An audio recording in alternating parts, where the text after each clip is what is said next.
안녕하십니까. 비욘디 시청자 여러분, 저는 서울 중랑에 위치한 마디세상의 조율 원장이라고 합니다. 저는 이제 무릎과 발목, 이제 고관절 주로 하지를 담당하고 있습니다.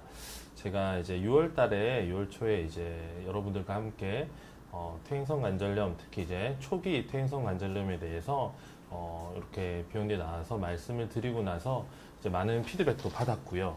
많은 질문들 해주셨습니다. 그래서 여태까지도 사실은 질문 계속적으로 이제 올려주고 계신데 저희가 최대한 성실하게 이제 답을 해드리고 있습니다만 저희가 이제 부족한 것들이 있는 것 같아서 오늘 저희가 주제를 좀 겹치는 것도 있지만 관점을 좀 다르게 해서 준비해봤습니다. 우리가 이제 퇴행성 관절염, 우리가 여러분들 다 관심 많으시고 사실은 저희가 이제 여러 가지로 퇴행성 관절염을 분류합니다. 뭐 엑스레이로 하기도 하고 실제로 이제 관절경 소견으로 하기도 하고 아니면 증상만으로도 저희가 분류를 하기도 합니다. 근데 이제 그 퇴행성 관절염이라는 것 자체가 이제 많은 의미를 내포하고 있기 때문에 덜컥 내가 이제 20대인데 퇴행성 관절염 이야기를 듣고 나면 겁도 나고 좀 무섭기도 하고 그리고 이제 하늘이 무너지는 것 같은 느낌을 좀 받으시는 것 같기도 합니다. 그래서 우리가 퇴행성 관절염의 범위 자체가 굉장히 넓습니다. 왜냐하면 우리가 이제 퇴행성 관절염의 아주 초기라 하면은 뭐 거의 증상이 없어도 사실은 퇴행성 관절염으로 얘기할 수도 있고 뭐 아주 심해서 이제 인공관절을 할 정도의 분도 퇴행성 관절염이라고 부르기도 하기 때문인데요.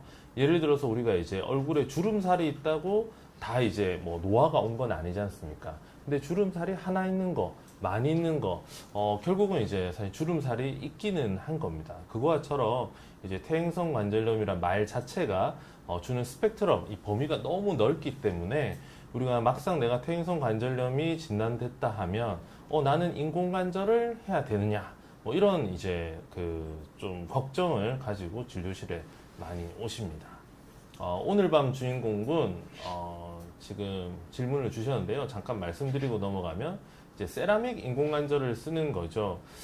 이거는 이제 주로 고관절에 해당하는 건데요.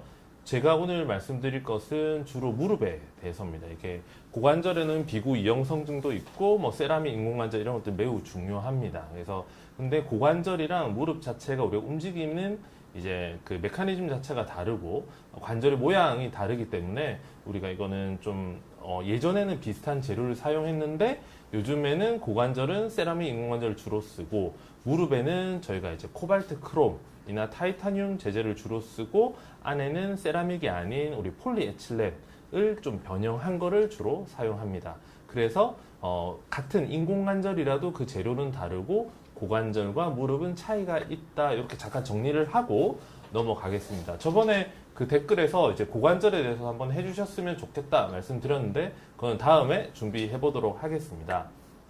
조금 전에 말씀드리던 거 이제 그래서 퇴행성 관절염 진단되시면 인공관절을 해야 되는지 알고 너무 이제 놀라서 오시는 경우가 많습니다. 하지만 그 과정이 매우 길고 저희가 안에서 조금 차이가 많이 있습니다. 그리고 저희가 이제 그 인공관절로 가게 된 거는 종국에 아주 심했을 때 하게 되는 건데요. 그 중간에 우리가 어떻게 하면 인공관절과 거리를 둘 수 있을지 라는 거에 대해서 오늘 좀 말씀을 드리고 싶습니다. 저희가 요즘 거리두기 되게 스트레스 많이 받으시지 않습니까? 여기서도 거리두기, 저기서도 거리두기. 저도 사실은 이것 때문에 저 야외 활동을 굉장히 좋아하는데 사실은 거리두기 엄청 신경 쓰이고 많이 이제 스트레스를 받습니다. 그래서 저희가 이 거리두기라는 게 사실은 그렇게 스트레스를 주기도 하지만 인공관절로 굳이 가지 않고 거리두기를 한다는 의미와 그리고 인공관절을 했을 때 내가 잘 쓰는 것과 아니면 재수술이 필요한 것과 거리를 두는 요 두 가지로 얘기를 할 거고요. 이제 맞춤형 관절 보존술이라고 제가 이제 소제목으로 적어 놨는데 사람마다 무릎이 다 다르기 때문에 나에게 맞춤형인 관절 보존, 무릎을 보존하는 걸 해야 된다. 이렇게 우리가 주제를 좀 정했습니다. 최상용님 주셨는데 무릎이랑 후방 십자 인대 수술했었는데 보조기 목 발치고 고생한 적 있어요? 생각이 맞아요. 특히 후방 십자인대 수술, 전방 십자인대 수술 이후에 보조기 목발을 어쩔 수 없이 해야 되는데 굉장히 힘들어 하시는 분이 많습니다. 그래서 저렇게 십자인대 수술했을 때는 이제 저희 병원에서는 최대한 목발을 좀 빨리 떼는 방향으로 재활을 좀 스케줄을 짜고 있고요. 그리고 아까 그 질문 주신 이제 코발트 크롬과 폴리에틸렌도 거의 반영구적으로 사용이 가능한 걸까요? 이게 이제 우리가 일상생활에서 이제 사람 몸 안에 들어가기 전에 실험을 많이 합니다. 거의 영구적으로 사용할 수 있어야 저희가 허가가 나는데요. 우리가 거의 반영구적이라고 생각은 하지만 이제 사람 몸 안에 들어가면 이제 생체적인 반응이 있을 거고요. 두 번째는 우리가 꼭 걷는 것만 하는 게 아니고 가끔 가다 점프도 할 수 있고 넘어질 수도 있고 이런 다양한 환경이 있기 때문에 이론적으로는 반영구적이지만 영구적으로 사용 못하는 경우도 있을 수 있다라는 걸 말씀드리고 싶고요. 감사합니다. 저희 병원 이름 마디세상병원 칭찬해 주셔서 감사합니다. 사실은 병원 이름 저한테 굉장히 어려웠었는데요. 사실 그렇게 짓게 된 이유가 있습니다. 저희가 이제 저는 주로 관절을 이제 진료를 보지 않습니까?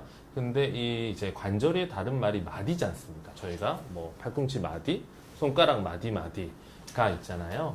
그래서 그 마디, 저희가 이제 관절이 불편하신 분들, 척추가 불편하신 분들이 저희 병원에 오셔서 잘 치료받고 평안하게 지내셨으면 좋겠다. 그런 좋은 마디 세상이 됐으면 좋겠다 해서 이제 마디 세상이라고 병원 이름을 지었습니다. 근데 짓고 나니까 저희가 이제 마디라는 말이 꼭 이제 관절만 얘기하는 건 아니지 않습니까? 우리가 한마디, 말 한마디, 뭐 이런 의미도 있습니다. 그래서 저희가 진료실에서도 말 한마디를 우리가 환자분들에게 이해가 쉽고 그리고 최대한 환자분들 알아듣기 좋게 이렇게 편안하게 얘기를 하자. 뭐 이런 저희가 캐치프레이도 갖고 있습니다.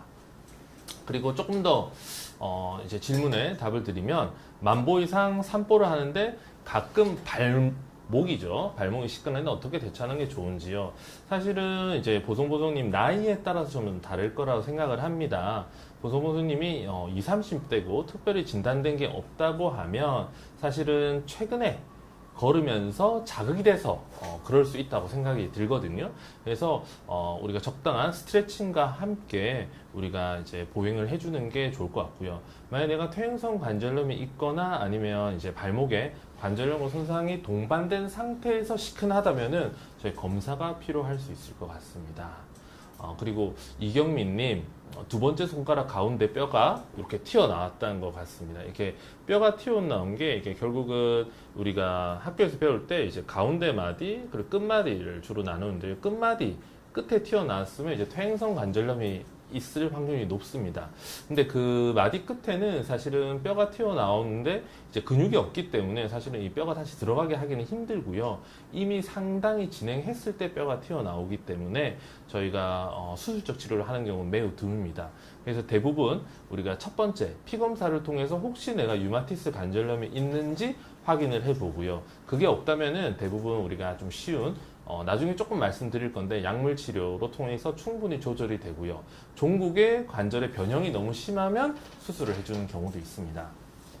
그리고 안젤라님, 퇴행성 관절염으로 진단되면 몇 년쯤 뒤에 인공관절을 해야 하나요? 퇴행성 관절염은 노화로 인해 발병한다던데 결국은 인공관절 외에는 치료 방법이 없다는 건지요. 요거 오늘 방송 보시면은 아마 답을 얻으실 수 있을 것 같습니다. 오정수님, 무릎 인공관절 수술 후 통증에 대해 알고 싶네요. 요건 오늘 내용에 빠져 있어서 잠깐 말씀드리면 그 환자분들이 진료실에 오셔서 가장 걱정하시는 부분이 뼈를 깎아서 인공관절을 삽입을 하는데 내가 많이 아프지 않을까 라는 것에 두려움이 많으십니다. 예전에는 사실은 많이 아팠습니다. 하지만 보통 병원들이 특히 저희 같은 병원은 이제 5단계로 통증을 좀 조절합니다. 첫 번째 이제 수술 들어가기 전에 우리가 약물을 먼저 먹는 약을 좀 드리거든요. 이제 통증에 우리가 느끼는 단계가 있는데요. 그게 스트레스홀들을 좀 높여주는 거죠. 그래서 웬만한 통증이 와도 못 느낄 정도로 그 스트레스홀들을 조절해주는, 역치를 조절해주는 약물과 주사를 먼저 드리고요. 두 번째 수술할 때 전신 마취보다는 우리가 하반신 마취를 하게 됩니다. 하반신 마취는 저희가 수술하고 나서 마취 풀리는 시간이 좀 오래 걸립니다. 그래서 수술 직후에 우리가 있는 통증이 마취로 인해서 통증을 못 느끼는 시간이 상당히 흐르게 되는 거죠. 그리고 세 번째 수술 중에 인공관절을 다 시행하고 나서 관절 주변에 매우 꼼꼼하게 관절 주위에 통증을 조절하는 약물을 따로 주사를 주입하게 됩니다. 그렇게 되면 실제로 통증이 확 반감이 되게 되죠. 그래서 그리고 네 번째는 이제 수술 후에 저희가 먹는 약물을 바로 또 드리게 됩니다. 그래서 먹는 약물을 무조건 높게 드리는 건 아니고 그 단계를 조절해서 조절하는 약물을 드리고요. 다섯 번째는 패치를 붙입니다. 그 패치를 붙이면 통증이 우리가 먹지 않더라도 자연스럽게 통증이 조절되는 것들이 있거든요. 그래서 이렇게 5가지. 그래서 내가 어떠한 통증이 있더라도 요 5 중간에 가운데 걸릴 수 있게 하는 겁니다. 그러면 우리가 통증을 가장 많이 느끼는 시기가 수술 후에 이틀까지입니다. 그럼 이틀 동안만 이걸 유지하면 어머니들이 보통 아버님들이 수술하고 내가 많이 아플 줄 알았는데 무릎이 좀 뻐근하네요 정도 사실 말씀하십니다. 그래서 사실 제가 제 무릎에 인공관절을 받아본 거는 아니지 않습니까? 그래서 제가 어떻겠다라고는 사실 말씀드리기 어렵지만 많은 환자분들의 이제 경험을 통해서 들어보면 바스 스코어로 그러거든요. 그 스코어가 상당히 떨어져서 하루 이틀 지나는 걸 저희가 알 수 있고요. 그 이틀이 지나고 나면 재활을 대부분 시작하기 때문에 그 이후에는 통증 조절이 그렇게 어렵지는 않습니다. 그리고 마지막 질문 하나 더 드리고 이제 시작하겠습니다. 이혜니님, 인공관절 후에 축구, 배구 등 운동할 수 있는지 궁금해요. 우리가 그 외국의 인공관절 사이트들 이제 그 기구 회사들이 미국이나 이제 유럽 회사들이 많은데 그 홈페이지 들어가면 할 수 있을 것처럼 사실은 이야기를 합니다. 근데 현실적으로는 인공관절 받으시는 이제 연령대가 최소 65세 이상이나 70대 분들이 많기 때문에 축구 배구를 사실은 가능한지 물어보는 경우는 거의 없습니다. 하지만 이제 60대 이제 남자분 같은 경우에는 가끔 여쭤보는 경우가 있는데 사실 축구는 대부분 우리가 아주 격렬하기 때문에 축구가 가능하다고 말씀드리는 경우는 없습니다. 하지만 간혹 하고 오시는 분들이 있긴 합니다. 아까 잠깐 말씀드린 것처럼 그거는 이제 축구가 가능하다, 불가능하다 보다는 우리가 이걸 얼마나 영구적으로 잘 쓰냐, 안 쓰냐와 연관이 되어 있습니다. 왜냐하면 축구는 격렬하기 때문에 자꾸 빨리 닳게 됩니다. 그렇기 때문에 닳게 되면 우리가 또 재수술을 해야 되기 때문에 축구와 같은 격렬한 운동, 점프나 그런 것들, 특히 등산할 때 아주 이제 툭 예전처럼 뛰고 이런 것들을 하게 되면은 그 안에 있는 연골 역할을 하는 폴리에틸렌에 이제 스크래치가 나거나 그게 깨지는 경우가 있기 때문에 격렬한 운동은 삼가는 것이 좋겠다. 왜냐하면 인공관절 수술은 한 번에 끝나고 그 한 번으로 영원히 내 일생 동안 쓰는 게 좋기 때문입니다. 그리고 핀 받기 1, 2년 되면은 사실은 이제 최상윤이 아까 후방 십자인대 수술하셨다 하는데 핀 제거 수술 하는 거를 사실은 권유를 드립니다. 왜냐하면 핀 자체가 우리가 아랫다리, 우리 무릎 아래에 경골이란 뼈에 삽입이 돼 있는데 그 삽입된 부분이 상당히 통증이 있어요. 왜냐하면 후방 십자인대나 전방 십자인대가 받는 힘이 강하기 때문에 꽉 눌러놔야 됩니다. 그래서 낫고 나서도 우리가 바지를 입거나 아니면 부딪히면 아주 놀랄 정도로 깜짝 놀랄 정도의 통증이 있거든요. 그리고 두 번째는 우리가 혹시 모를 다칠 수 있잖아요. 교통사고 날 수도 있고 넘어질 수도 있는데 그 핀 주변으로 해서 골절이 생기는 경우가 간혹 있습니다. 그래서 핀을 빼주면 우리가 크기가 뼈가 메꿔지기 때문에 골절 되더라도 그 부분이 특별히 약하지 않는데 제거하지 않으면은 그 부위로 해서 골절이 일어날 수 있어요. 그렇기 때문에 1, 2년 지나면 제거를 해주는 게 좋다고 말씀드립니다. 그러면 4, 5년 지나서 빼면 되지 않느냐? 빼면 되지만 4, 5년이 지나면 특히 남자분들 같은 경우에는 뼈가 너무 강하기 때문에 나사를 꽉 잡아서 빠지지 않는 경우가 간혹 있습니다. 그리고 질문이 계속 있으셔서 진행을 하고 있습니다. 요 3가지만 일단 더 드릴게요. 그 무릎에서 뻑뻑 소리가 나거나 꾸덕거리면 운동 부족인가요? 아니면 단순한 뼈소리인가요? 이게 나이가 사실은 중요합니다.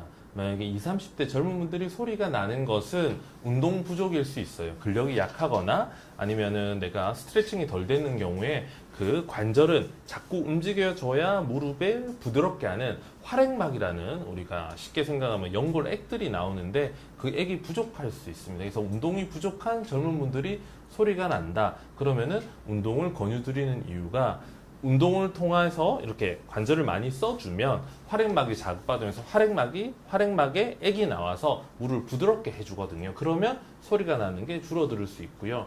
하지만 젊지만 소리가 날 때 통증이 있으면은 우리가 확인을 해 보셔야 됩니다. 뭐 단순한 뼈 소리일 수도 있습니다.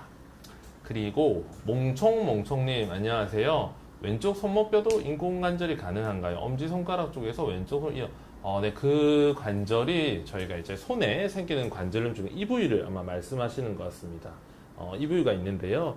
저도 이제 그 수술할 때 이제 꽉 잡는 힘을 많이 쓰지 않습니까? 그러면은 여기에 우리가 관절이 어긋나면서 퇴행성 관절염이 올 수 있습니다. 그래서 근데 여기가 사실은 인공관절이 우리나라에서 가능은 한데요. 많이 하지는 않습니다. 많이 하지는 않습니다. 최상용님, 비올 때릴 때 무릎이 아픈데 노인분들이 허리 아픈 것처럼 영향이 있나요? 뭐 수술한 지 얼마 안 되셨으면은 사실 비올 때 그럴 때 무릎이 아플 수 있습니다. 제가 그 운동을 좋아하고 해서 여태까지 뭐 긴 인생은 아니지만 4번 정도 골절이 있었거든요. 첫 번째 기억이 아주 생생한데 그 발목이 고등학교 때 축구하다가 부러졌어요. 근데 한 4년 동안 그 비만 오면 이상하게 느낌이 이상한 게 있었어요. 비만 오면. 근데 그게 알고 보니까 이제 뼈가 다 붙더라도 이 강해지고 예전처럼 회복되는 데는 몇 년의 시간이 걸리는 것 같습니다. 그래서 우리가 제가 경험을 해보니까 비 오거나 흐릴 때 무릎이 아픈 것들은 이제 우리가 무릎이 안 좋거나 이전에 수술을 했거나 하면 몇 년씩 아플 수 있구나. 뭐 이건 제가 직접 체험한 거라서 확실히 말씀드릴 수 있습니다. 오케이. 이제 다음 거 한번 넘어가 볼게요. 그럼 아까 우리가 이제 조금 많이 이제 딴 쪽으로 샜는데 우리가 이제 그럼 퇴행성 관절염이라는 거를 저희가 어디서 주로 듣냐면은 주로 병원 가서 듣게 되죠. 그럼 이제 엑스레이를 저희가 보통 이렇게 촬영해서 듣게 됩니다. 그리고 무릎 찍게 되면 이 무릎은 우리가 엑스레이 상에는 뭐 큰 문제는 없습니다. 하지만 여기 보면 뾰족하게 뼈가 튀어나온 게 보이실 거예요.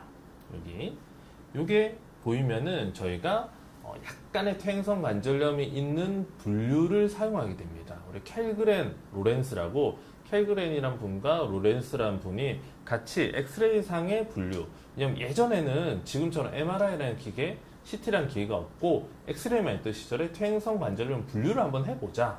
그래서 이게 없이 깨끗한 이렇게 낮게 산이 높지 않고 이렇게 민둥산처럼 있는 경우에는 저희가 퇴행성 관절염을 붙이지 않는데 이렇게 뾰족한 게 생기면은 1단계 퇴행성 관절염이라고 부릅니다. 그래서 사실은 이분은 20살이 되지 않았어요. 그렇지만 엑스레이상 저희가 퇴행성 관절염이 있다라고 말씀을 드립니다. 그렇기 때문에 나이가 어리지만 병원 가서 나 퇴행성 관절염 초기야 이런 얘기를 들으실 수 있게 되는 거죠. 하고 우리가 사실은 내 다리 모양은 당연히 모양이 똑같다고 생각하지 않습니까? 근데 이분은 보면 이 체중이 내려오는 선이 약간 달라요. 오른쪽은 거의 똑바른데 왼쪽은 약간 안쪽으로 치우쳐져 있습니다.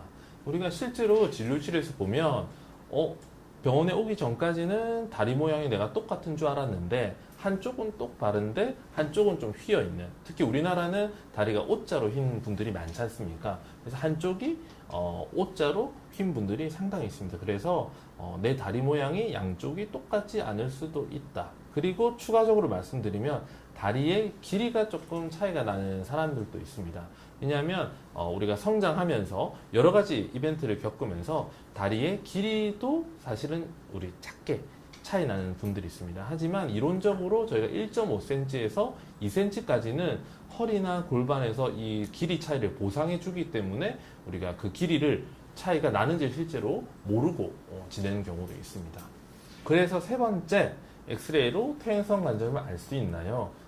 퇴행성 관절염으로 부분적으로는 알 수 있다. 하지만 그 퇴행성 관절염으로 부르는 그 스펙트럼이 매우 넓기 때문에 그것만으로 다 알 수 있진 않다라고 말씀을 드리겠습니다. 다음 거 넘어가기 전에 이제 또 두 가지 질문이 있어서 먼저 답을 드리겠습니다. 최근 푸시업을 아침 저녁 60회 정도 하는데 잠자리에서 어깨 뒤쪽 결림이 있네요. 이게 사실 가장 여기서 중요한 말이 저는 최근이라는 말 같습니다. 최근에 하면 우리가 어깨 푸시업을 한다는 것은 어깨 운동을 하는 거지 않습니까? 근데 그 어깨 운동을 하는 주체가 이제 견갑골에 달려 있는 이제 어깨 근육들인데요. 견갑골이 우리가 흉곽에 매달려 있습니다. 뼈로 연결이 돼 있지 않고 주변에 여러 가지 우리의 승모근이나 다른 이제 작은 근육들로 지탱을 하고 있는데, 최근에 운동을 한다면 우리가 팔 삼두박건만 운동을 하는 게 아니고 이제 견갑골 주변 근육도 운동을 하기 때문에 내가 특별히 쓰지 않는 근육이거든요. 그래서 승모근이나 그 어깨 날개뼈 사이로 통증이나 결림이 있을 수 있습니다. 그거는 최근에 했기 때문이고요. 푸시업을 좀 꾸준히 하시거나 하면 근력이 좋아지면서 좋아지지 않을까 싶습니다. 제 고향은 부산입니다. 대구 같나요? 긴 짧은님, 양반다리 때문에 오다리가 되나요? 오다리가 되는 원인에 대해서는 아직 저희가 정확하게 알고 있지는 않는데요. 생활 습관이 중요하다고는 저희가 알고 있습니다. 우리 어릴 때 태어났을 때 우리나라는 특히 업어주는 문화가 있지 않습니까? 외국에는 이렇게 앞으로 안고 앞을 보게 하는 경우도 많지만, 그래서 다리가 휜다, 뭐 이런 어르신들 말씀도 있으시고요. 양반다리를 많이 하는 생활 습관 때문에 오다리가 많이 되는 것은 임상적으로는 연관이 있다고 생각을 합니다. 왜냐하면 저희가 인공관절을 하고 나면 오다리가 심했던 이제 어머님들이 다리 모양이 똑바로 되거든요. 그러면 양반다리를 좀 하기 힘들어 하세요. 왜냐하면 예전에는 내 다리 위에 근육과 인대들이 휜 채로 구부리는 것에 익숙해져 있다가 갑자기 모양이 바로 되면 이게 늘어나지를 않는 거죠. 그래서 외국인들 우리나라에 와서 식당 가서, 특히 저기 우리가 노포 식당 같은 데 가면 바닥에 앉는데 보면 양반다리 못 하잖아요. 왜냐하면 외국 사람들은 O자보다는 X자가 많거든요. 그러면 이게 앉을 때 밖에 늘어나지가 않아요. 측부인대가 좀 늘어나지면서 안으로 말려야지 양반다리가 되는데, 우리는 습관적으로 해오기 때문에 쉽게 되지만 외국인들이 못하는 거 보면 우리가 오다리하고 양반다리를 많이 하는 것은 상관이 어느 정도는 있다라고 생각을 하고 있습니다. 저희가 결국 그러면 우리가 엑스레이상 아까 진단을 하는 경우가 있었잖아요. 근데 엑스레이상 모든 게 되지 않고 부분적으로 할 수 있다, 이렇게 말씀드렸는데요. 저희가 자가 진단하는 증상들이 좀 있습니다. 이걸 한번 다들 캡처해서 좀 잘 보셨으면 좋겠습니다. 첫 번째, 크게 다치지 않았는데 시큰거리기 시작한다. 아까 최근에 발목에 10,000보 이상 걸으면서 시큰거리기 시작한다는 분은 이게 해당을 하겠죠. 두 번째, 평지를 걸으면 걸을수록 무릎 통증이 심해진다. 세 번째, 계단을 오르내릴 때 무릎이 아프다.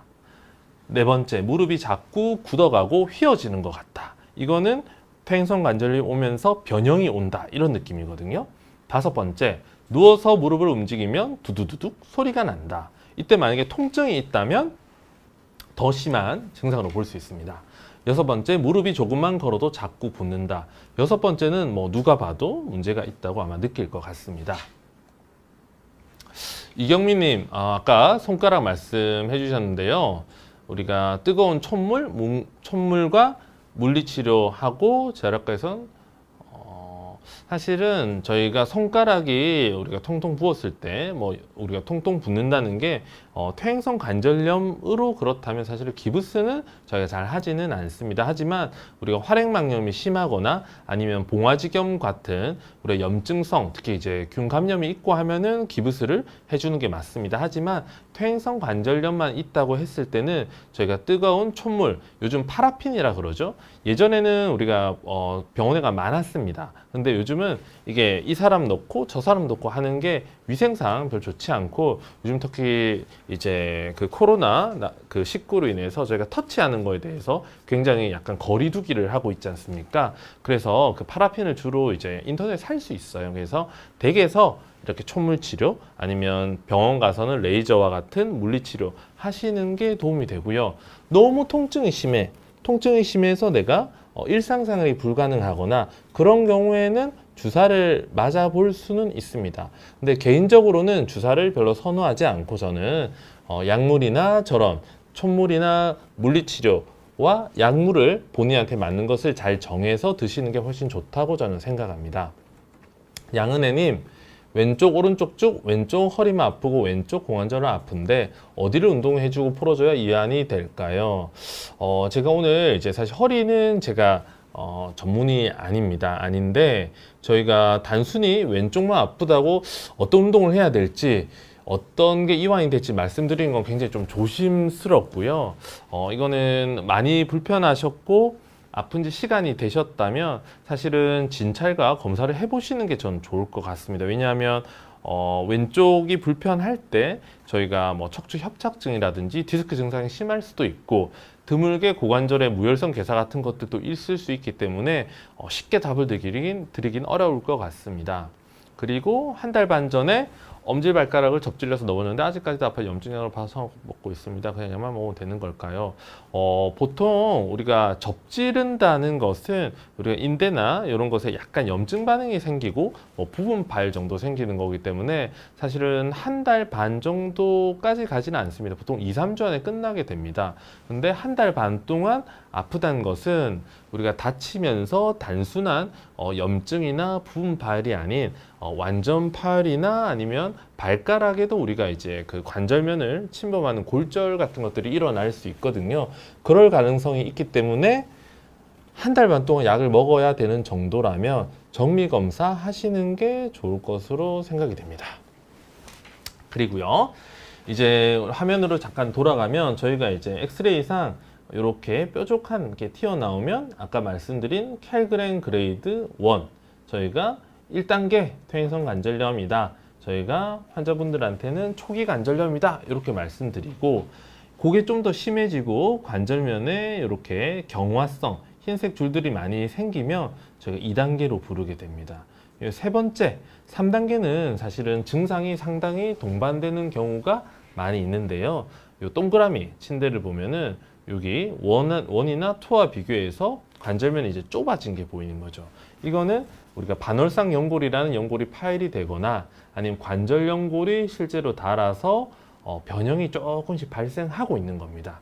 이때부터는 단순히 관절면만 좁아지는 게 아니고 우리가 다리 모양이 변화되거나 무릎이 붓게 되는 경우도 굉장히 흔합니다. 그래서 저희가 1, 2 정도에서는 큰 병이 있는 경우는 잘 없습니다. 하지만 3, 4, 4 같은 경우에는 여러분들이 보시기에도 뼈가 서로 맞닿아 있고 서로 으깨는 뼈가 이제 키싱 사인이라고 그러는데 붙어가지고 뼈가 변형되면서 무릎이 완전히 돌아간 이 정도로 보이면 사실 저희가 퇴행성 관절염 4기로 진단하게 됩니다.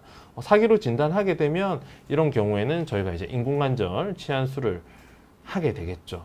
근데 우리가 목표로 하는 것은 자, 우리가 사진만 보고 자, 4기 때까지 기다리자 이러려고 보여드린 게 아닙니다. 우리 1기는 2기로 넘어가지 않게 조심하고 2기는 3기로 넘어가지 않게 조심하고 3기는 4기로 넘어가지 않게 하는 방법이 뭐가 있을까라는 거에 대해서 우리가 맞춤형 보존적 관절 보존술, 맞춤형 나의 상태에 따라서 어떤 거를 신경 써야 될까라는 거에 대해서 말씀드리고 싶습니다. 오늘 홍순덕님 안녕하세요. 56세 여성인데 요즘 무릎이 붓고 열감도 느껴지고 뻐거려서 MRI 촬영했습니다.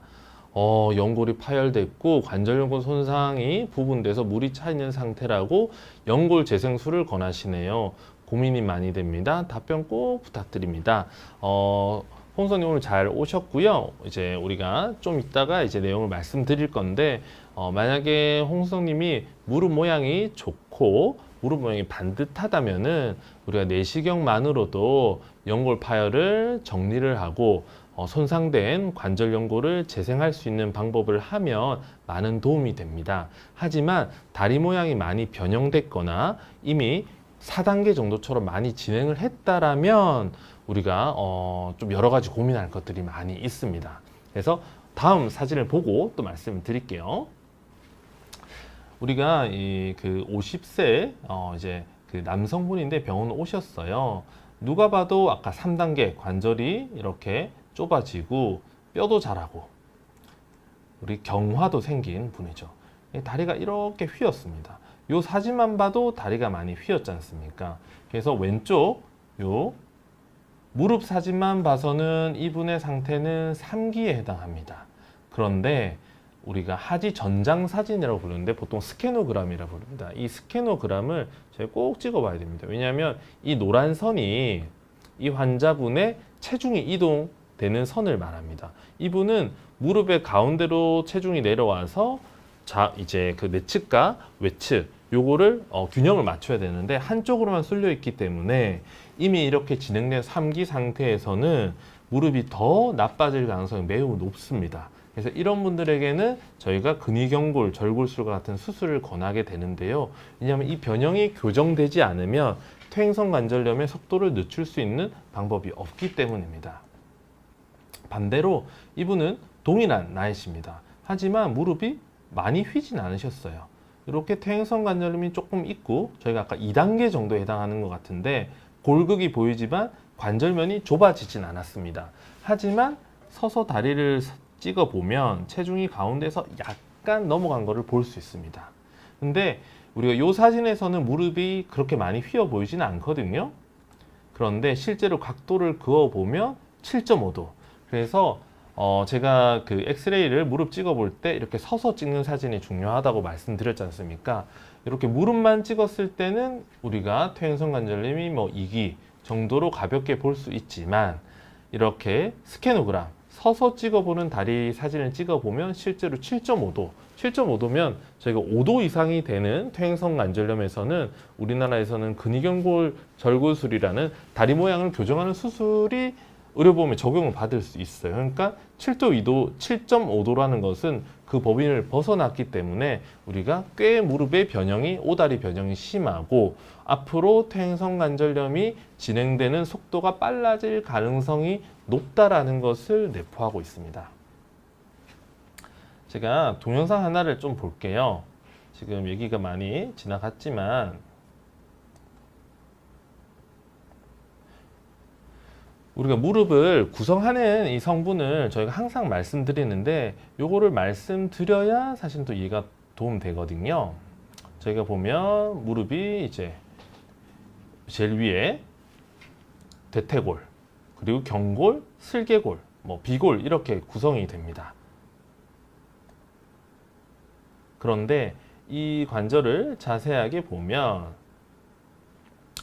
뭔가 쌓여 있어요. 그게 우리가 활액막이라고 무릎 뼈만 있는 게 아니고 실제로 슬개골 위아래로는 이제 대퇴사두근이라는 힘줄이 있고 밑에는 슬개골이라는 힘줄이 있고 이렇게 캡슐 관절낭에 쌓여 있게 됩니다. 그래서 이 범위 안에서 일단 움직인다 이렇게 말씀을 드리고 싶고요.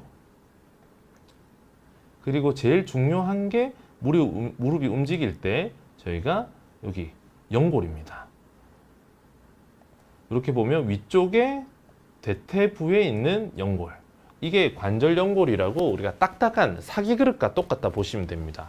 그리고 그 아래에 경골에 있는 연골, 이 두 부분이 맞닿아서 이렇게 움직이게 됩니다.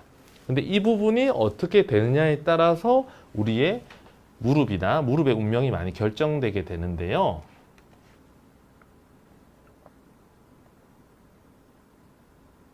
그 연골이 이제 손상됐을 때 과연 이제 자연적 재생은 가능한가에 대해서 이제 말씀을 좀 드리려고 합니다. 그럼 잠깐 우리 질문에 답을 좀 드리고 넘어가겠습니다. 홍순덕님은 좀 이따가 말씀 또 드릴게요. 양은혜님은 퇴행성 관절염은 사실은 몇 살에 오는지 우리가 정확하게 알 수가 없습니다. 하지만 근력이 부족하면은 올 수 있는 확률이 높아요. 왜냐하면 무릎을 보호해주는 대퇴사두근이나 햄스트링 근육이 약하면 똑같은 우리 걸음을 하더라도 내가 체중이 많이 나간다면 무릎에 부하가 많이 실리기 때문에 똑같은 기간을 사용하더라도 무릎을 많이 쓰기 때문에 퇴행성 관절염이 빨리 올 수 있습니다. 하지만 정말 운동을 잘하고 건강관리를 잘 하시는 70대 분은 무릎이 멀쩡한 분도 실제로 많이 있습니다. 그렇기 때문에 보통 몇 살 때 온다라고 우리가 생각하지는 않고요. 물론 우리가 한 5, 60대 되면 보통 잘 올 수는 있겠죠. 하지만 내가 어떻게 쓰느냐, 내가 근력을 얼마나 잘 유지하느냐, 내가 반복적인 손상을 주지 않느냐에 따라서 차이가 날 수 있습니다. 물 잠깐 마실게요. 누군가님, 정형외과적인 이야기는 아닌데 의사분들 물 마시는 것에 대해 어떻게 해결하나요? 질문이 너무 어렵습니다. 이렇게 어떻게 답을 드려야 될까요? 물을 많이 마시는 게 좋지 않나요?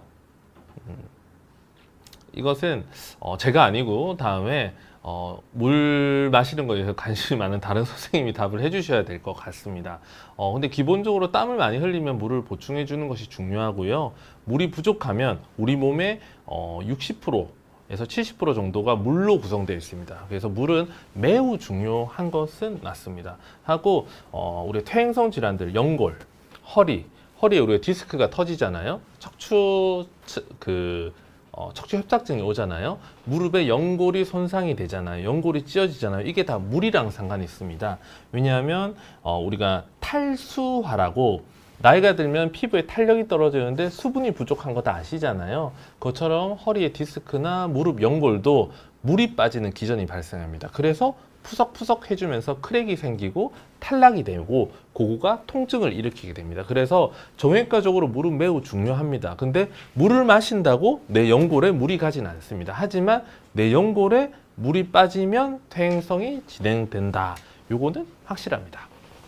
안나 제이제이님, 퇴행성 관절염에 냉찜질이 도움이 되나요? 온찜질로 냉찜질을 해도 되나요? 냉찜질은 생수에서 냉찜질 하는 방법이 궁금합니다. 사실은 냉찜질에 대해서 우리가 잘 모르시는 경우가 많은데요. 우리 수술을 하고 냉찜질을 권해드리는 경우 굉장히 많습니다. 그래서 퇴행성 관절염이 있는데 내가 걸으면 무릎이 잘 붓는다. 근데 집에 와서 어떻게 해야 되냐?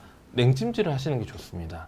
하지만 내가 집에서 오늘 쉰다. 근데 뭔가 좀 느낌이 안 좋다. 그때는 온찜질을 하는 것이 좋습니다. 왜냐하면 우리 쉽게 생각하면 사우나 가서 냉탕만 가십니까? 온탕만 가십니까? 왔다 갔다 하는 게 제일 좋지 않습니까? 그래서 내가 무릎이 조금 붓고 이럴 때는 냉찜질, 무릎이 좀 뻐근하고 이럴 때는 온찜질을 하는 게 좋고요. 그런데 이거는 개인차가 있습니다. 그래서 저는 진료실에서 환자분들한테 수술 이후에 붓고 이제 부종이 있는 경우에 냉찜질을 굉장히 권유를 드리고요. 그리고 어느 정도 시간이 지난 이후에는 사람의 체질에 따라서 요거를 좀 번갈아 가면서 하시는 걸 권유드리는데, 어떤 분들은 난 냉찜질만 해도 좋아, 어떤 분들은 온찜질만을 선호하는 분들은 있는 것 같습니다. 그래서 개인차가 있으니까 조금 이제 해보시고 몸에 좋은 걸 하면 좋은데요. 편안한 걸 하시면 좋은데, 냉찜질은 보통 팩이 팔아요. 요즘은 팩 파는 거 가지고 한 15분 정도 하는데, 직접적으로는 되지 마시고 천이나 가재 아니면 요즘 이렇게 그 보조기 같은 게 있거든요. 그런 거를 한 15분 정도 했다가 띄고 하는 게 좋습니다. 제가 안타까운 환자분 중에 한 분인데, 이제 20대 여성분인데 우리가 슬개골이 빠지는 손상이 됐었어요. 근데 그러면 우리가 인대가 파열돼서 많이 붓잖아요. 근데 그 이제 냉찜질을 하라고 얘기를 해서 너무 이제 순수한 마음에 너무 열심히 했어요. 그래서 저희 병원에 오셨는데 이미 피부가 동상이 걸려가지고 피부가 다 벗겨진 채로 오셨어요. 그래서 실제로는 슬개건에 그 파열된 거에 대해서 수술을 먼저 하지 못하고 그 피부, 우리가 죽은 조직을 걷어내고 이식하는데 시간을 상당히 애먹고 결국 그 피부에 이제 흔적이 많이 남게 되는 경우가 있었거든요. 그래서 냉찜질을 하시는 건 매우 좋으나, 냉찜질을 너무 오래, 특히 다이렉트로 얼음을 대면 동상이 걸리면서 피부에 우리가 상처가 크게 생기기 때문에 아주 조심해서 하시는 게 좋습니다. 가을바람님, 무릎에 물이 생기는 것 알고 싶습니다. 퇴행성 관절염 때문에 물이 생겼을까요? 약 2봉지 먹었는데 아프지 않아서 안 먹는데 괜찮을까요? 무릎에 물이 생기는 기전은 굉장히 많습니다. 근데 우리가 쉽게 생각해, 첫 번째, 내가 젊은데 물이 찼다. 그거는 최근에 내가 쓸 수 있는 것보다 많이 써서 무릎에 활액막이 찼을 가능성이 많습니다. 이때는 물은 보통 우리가 주사로 빼보면 굉장히 투명한 노란색 액인 경우가 많은데요. 그때는 저희가 특별히 수술이 필요한 경우는 별로 없습니다. 하지만 퇴행성 관절염 때문에 물이 생기는 거라면 저희가 연골이 찢어지거나 아니면 관절연골 손상이 동반됐을 확률이 높습니다. 그때는 물을 그 약을 2봉지 먹는다고 통증이 줄어들지는 않습니다. 그렇기 때문에 만약에 물이 좀 생겼는데 약 2봉지 먹고 많이 아프지 않다. 그러면 이제 큰 우리가 손상이 없을 가능성은 있습니다. 하지만 아프지는 않는데 물이 없어지지 않거나 계속 구부리는 게 어렵다. 이러면은 무릎 안에 연골에 손상이 있을 수 있다는 것을 우리가 염두하고 병원에 가시는 게 좋을 것 같습니다. 김복덩이님, 45세인데 퇴행성 관절염 수술 언제 해야 되나요? 주사로 버틸 수 있나요? 오늘 방송을 잘 보시면 1기는 뭐 당장 뭐 퇴행성 관절염 때문에 인공관절을 하지는 않으나 우리가 반월상 연골이나 관절 연골 손상이 있을 수 있기 때문에 거기에 대한 수술이 필요할 수는 있습니다. 하지만 뭐 그런 게 심하지 않다라면 증상이 있을 때 주사로 하는 것들이 도움이 됩니다. 그러면은 우리가 내용으로 다시 잠깐 돌아가서 관절 연골 과연 자연적 재생은 가능한가? 우리 연골 재생이 참 되면 좋지 않습니까? 근데 자연적으로 재생이 되지는 않습니다. 왜냐하면 우리가 연골은 우리가 두 가지가 있는데요. 하나는 관절 연골이라는 뼈에 코팅된 부위, 아까 잠깐 보여드렸던 이 코팅된 부위, 이게 관절 연골인데요. 관절 연골은 재생이 되지는 않습니다. 특히 이거는 초자 연골이라는 딱딱한 연골, 이 테이블과 같은 딱딱한 연골인데 재생이 되지 않기 때문에 저희가 많은 노력들을 하고 있습니다. 그 중에 저희가 미세천궁 수술이라고 골수에 구멍을 내주기도 하고요. 그걸로 부족할 때는 카티필과 같은 연골세포를 주입해 주기도 하고요. 우리가 많이 들어보셨을 거예요. 줄기세포 이식 수술이라고. 우리가 자연적 재생이 되지 않기 때문에 초자 연골로 되돌릴 수 있지 않을까 하는 카티스템, 아니면 자기 골수나 이런 걸 빼서 하는 자가줄기세포, 요즘 카티라이프라고 본인 이제 이 그 갈비뼈 있는 연골을 채취해서 6주 동안 만들어서 하고 가는 경우가 있거든요. 이런 것들을 왜 쓰냐? 자연적으로 재생이 잘 안 되기 때문입니다. 그리고 저희가 퇴행성 관절염의 일반적인 치료, 그러니까 수술적 치료를 제외하고는 수술적 치료와 이제 운동 치료를 제외하고 이런 치료들이 있습니다.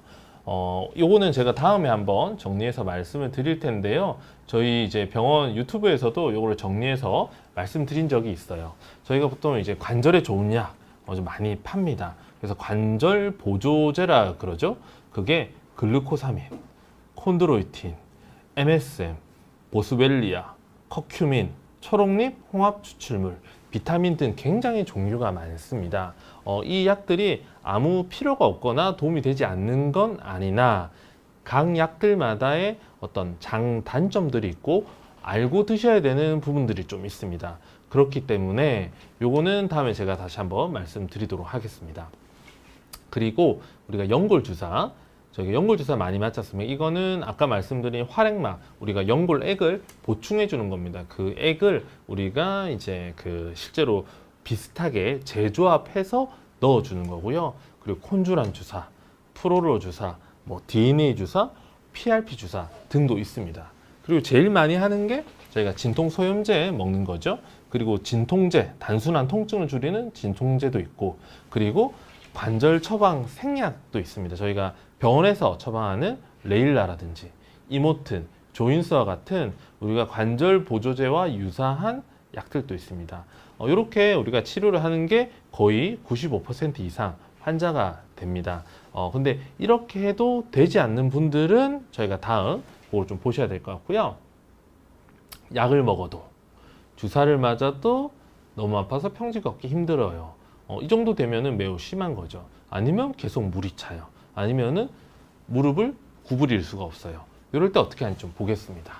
제가 오늘은 글보다는 사진을 많이 가져왔거든요. 사진을 보면서 좀 말씀드릴게요. 이분은 이제 60세가 넘으신 분입니다. 아까 말씀드린 것처럼 약을 먹어도 주사를 맞아도 걸을 수가 없어요. 보시면 양쪽 관절이 다 좁아져 있고, 그리고 골극이 생겼고 뼈의 경화가 있습니다. 그리고 이분이 제 기억에 주사를 6개월 이상 굉장히 비싼 주사도 많이 맞고 하셨는데 통증이 해결되지 않아서 오셨어요. 그래서 우리가 MRI를 찍어 봤더니 여기 연골 부위에 반월상 연골이 다 찢어져서 벌써 없고 관절 연골이 닳아서 사라져 있습니다.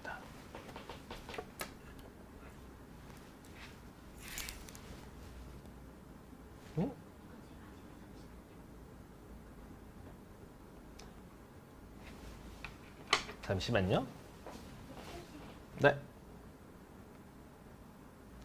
닳아서 관절 연골이 사라진 게 볼 수 있습니다. 하지만 바깥쪽은 반원상 연골이 잘 살아있고 관절 연골도 괜찮은 걸 볼 수 있습니다. 나이를 생각할 때 우리가 다리 모양이 좋기 때문에 이런 분들은 부분 관절 치환술이라고 안쪽만 바꿔주는 방법을 할 수 있습니다. 하지만 우리가 부분 인공관절은 장점이 한쪽만 하기 때문에 반대쪽이나 그리고 우리가 십자인대가 남아있기 때문에 수술 이후에 재활이 굉장히 빠르고 그리고 이제 매우 자연스러운 장점이 있습니다. 하지만 우리가 부분 인공관절이 꼭 좋은 거는 아닙니다. 그래서 그거에 대해서 우리가 좋은 예가 있어 가져왔는데요. 이분이 다른 병원에서 바깥쪽도 관절염이 있는데 안쪽만 부분 치환술을 하고 오셨어요. 그러니까 요 첫 번째 사진은 다리를 폈을 때 찍은 사진이고 이거는 구부렸을 때 찍은 사진입니다. 바깥쪽에 뼈가 내려앉는 게 보이죠? 요 왼쪽에 비해서 오른쪽 사진에서 이게 45도 구부린 사진입니다. 그러면 환자분은 무릎을 구부릴 때 계단을 내려갈 수 없는 거죠. 이 사진은 다리를 쭉 폈을 때 사진입니다. 바깥쪽이 안 좋은데 안쪽에 부분 인공관절 치환술을 시행하다 보니 반대쪽 왼쪽 건강한 무릎에 비해서 무릎이 많이 바깥쪽으로 휜 게 보입니다. 이러면 우리가 보통 걸을 때 안쪽으로 체중이 많이 실리거든요. 근데 저렇게 휘어버리면은 정상적으로 걸을 수가 없습니다. 왜냐하면 바깥쪽으로 체중이 완전히 뼈 바깥으로 흘러갔기 때문에 다리가 후들거리게 됩니다. 이런 경우가 있을 수 있기 때문에 부분 인공관절은 바깥쪽에 연골이 괜찮은지 꼭 확인을 해야 되고요. 다리 모양이 휘지 않도록 수술을 해주는 게 매우 중요합니다. 그래서 이분은 어쩔 수 없이 인공관절 수술을 다시 시행했습니다. 사진 보면 여기는 다리가 X자로 이렇게 휜 게 보이잖아요. 근데 다리가 쭉 펴진 것을 볼 수 있습니다. 관절면도 잘 들어맞고 이분은 수술하고 며칠 지나서 무릎이 이제 제대로 맞아 들어가는 것 같아요 라고 말씀을 하셨습니다. 그래서 우리가 부분 인공관절 수술은 참 좋은 수술이지만 이러한 것들 때문에 우리가 조심해야 될 부분들이 있습니다. 그리고 제가 오늘 주제를 이제 인공관절 거리두기라고 말씀드렸는데 인공관절이 잘 되어도 이렇게 우리가 변화하는 경우가 있습니다. 딱 보셔도 삐뚤어졌죠? 그런 경우에 우리가 이렇게 재치환술을 해야 되는데 간혹 가다가 균감염이 되는 경우가 있습니다. 지금 요게 우리가 뭐가 들어가 있잖아요. 이게 그 항생제가 들어가 있는 시멘트입니다. 균이 만약에 감염돼 버리면 이거를 넣고 또 항생제도 6주 정도 쓰고 하기 때문에 굉장히 시간이 오래 걸리죠. 환자분은 힘드시고 또 항생제를 쓰다가 백혈구 수치가 떨어지고 그렇기 때문에 재치환술로 가는 수술 시간이 오래 걸리게 됩니다. 그렇기 때문에 어떻게든 인공관절로 가는 속도를 늦추자, 거리를 두자, 요거를 잘 아셔야 될 것 같습니다. 일단 다음 진행하기 전에 우리 질문에 답을 좀 드릴게요. 파란하늘님, 관절 수술 후 3년이 경과했습니다. 절에 가서 108배 하고 싶은데 그리고 농사도 하고 싶은데 괜찮을까요? 관절 수술이 이제 인공관절을 말씀하시는 건지 아니면 다른 연골 파열을 수술했는지 제가 좀 구분하기 힘든데요. 일단 절에 가서 108배 하는 것은 사실은 쉽지 않을 것 같습니다. 왜냐하면 인공관절 하시게 되면 더 그렇지만 우리가 절을 한다는 그 모양 자체가 무릎에는 가장 과한 자세를 취하는 겁니다. 그렇기 때문에 108배를 하시고 나면 분명히 무릎에 문제가 생길 겁니다. 하지만 농사는 좀 다를 수 있을 것 같은데요. 농사를 해서 얻는 기쁨이 크고 하시다면 뭐 고려해 볼 수 있을 것 같긴 합니다. 하지만 농사를 짓게 되면 아무래도 우리가 오르막이나 내리막 많이 가야 되고 무거운 것을 드는 경우도 많고 비탈길을 가야 되는 경우도 많기 때문에 무릎 건강에는 큰 도움이 되지 않을 것 같습니다. 하지만 이제 인공관절을 하셨다는 전제로 말씀드릴 때 뭐 가벼운 농사 그게 얼마나 힘들지 제가 해보지 않아서 쉽게 말씀드리기는 힘든데 그런 부분은 괜찮지 않을까 싶기도 합니다. 복덩이님, 조깅을 50분 정도 하고 있는데 연골에 무리일까요? 2015년부터 뛰고 있어요.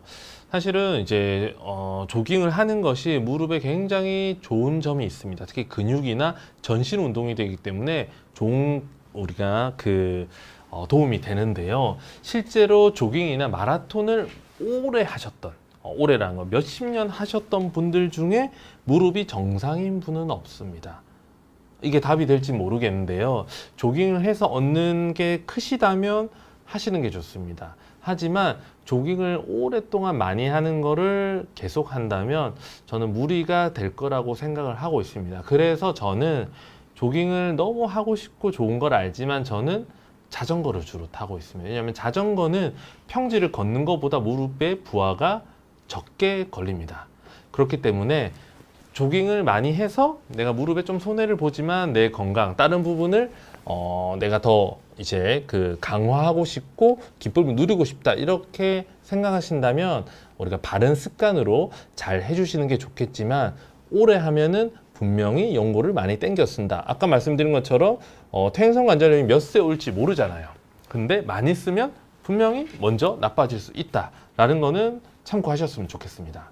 아까 파란 하늘님 이제 인공관절 수술 후인데 절에 가서 108배 하는 거는 절대 하지 않도록 저는 하셨으면 좋겠습니다. 그리고 농사는 사실은 그 일의 강도를 봐가면서 주변 분과 좀 도와가면서 하시는 게 좋을 것 같습니다. 그리고 어머니가 뇌경색으로 우측 편마비가 있습니다. 그리고 그런데 관절염으로 아프시다고 하는데 관절 수술해도 괜찮을까요?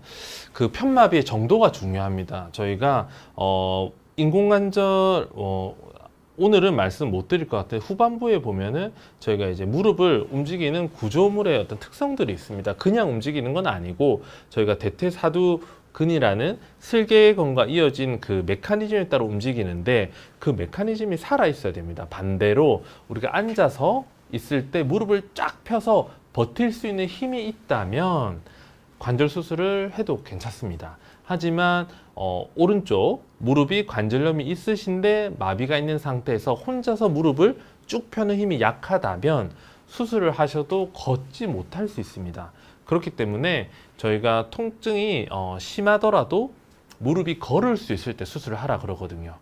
왜냐하면 어머니들 중에 가끔 휠체어를 타고 들어오세요. 근데 6개월 동안 아파서 못 걸은 채로 오세요. 그러면은 그 대퇴사두 근력이 다 빠져서 수술을 하더라도 재활 시간이 굉장히 오래 걸리고 심지어는 수술을 하더라도 걷지 못하는 경우가 있습니다. 그래서 우측 편마비가 사실은 어디로 온지는 제가 모르는 상황에서는 된다 안 된다 말씀드리긴 힘들지만 대퇴부 허벅지의 근육에 큰 무리가 없다면은 이론적으로는 관절 수술은 괜찮습니다. 하지만 아주 무조건 이론적으로 가능하다고 수술 결과가 좋다고 말씀드릴 수는 없기 때문에 수술을 해주실 분과 그리고 주치의 신경과 선생님과 상의를 해서 결정하시면 될 것 같습니다. 자, 우리가 이제 관절염 손상